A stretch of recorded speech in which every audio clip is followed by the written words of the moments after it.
My advice is typically, look, everyone starts somewhere.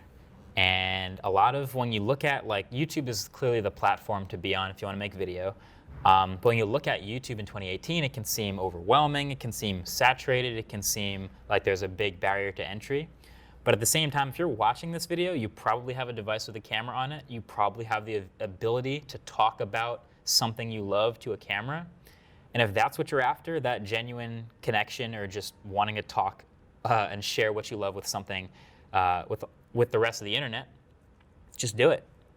And it might not be the best quality, it might not catch the most eyeballs, you might not be famous overnight, you might not be that yodeling kid, you might not be backpack kid, it's okay. Not everyone gets to do that. But starting from a good place and building from there is my genuine recommendation, and I think you're at an age where it's definitely possible. I think for all of the barrier to entry stuff, when you got started, when I got started, like the barriers to entry were a lot higher.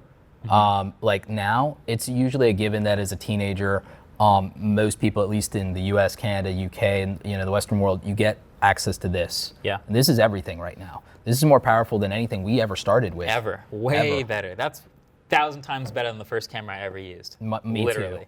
Me too. I think like my first camera, like legit camera, was a Sony HD Webby. It's interesting that I still use Sony today. Back to my roots, right? What was your first camera?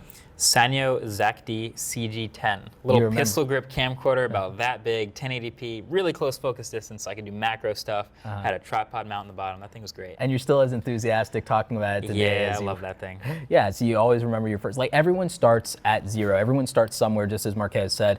And I definitely agree with that advice. I mean, the thing is, it comes down to what the theme of this channel and the theme of my podcast is. It's go out there and create something awesome today. Create something awesome, put it out into the world, share it with other people like you.